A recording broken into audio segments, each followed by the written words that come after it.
Do you accept the existence of the vibrational reality that is the precursor to everything that is manifested? Yes.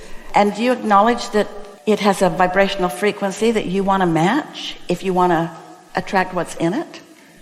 And do you accept that your inner being knows what's in it and is focused upon it, and that you can feel that you have an awareness of your alignment with your inner being? Is that something that's easy for you to contemplate?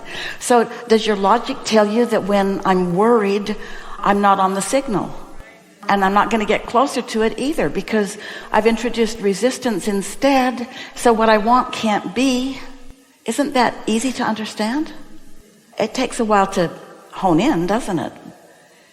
Esther has a gate at the back side of her property where her garages are.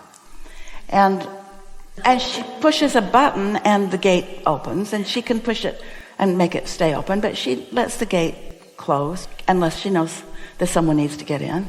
And if she's pushed it open and it wants to close and something gets in the way of it, it will stop, because there's a transmitter and a receiver that keep the gate from closing on a car or a person or even a little dog.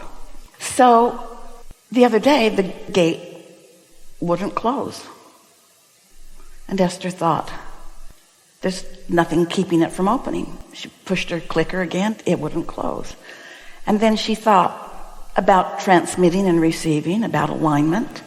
And she thought, oh, look at that little thing right there. And she looked over there, and there, transmitter, receiver.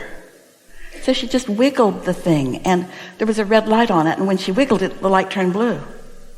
And then the gate closed. And she thought, everything's the same, isn't it?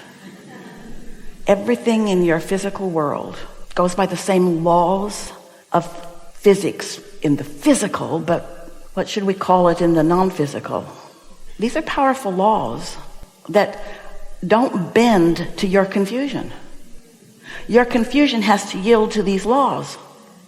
That's what this is all about. So we talk endlessly about how you feel, because how you feel is your closest indicator about when you've got resistance in the way, when you're in alignment or when you're not, when you're in alignment, when you're not, when you're in alignment or you're not. Yeah? So in the case of the gate, when the thing is lined up right, everything's good unless something gets in the way and blocks the signal. Well, when you've got your signal blocked, you feel negative emotion. You're blocking the signal. Or when you're not lined up, it doesn't light up. You see what we're getting at? So just think in terms of how you feel for a little while and then watch what happens.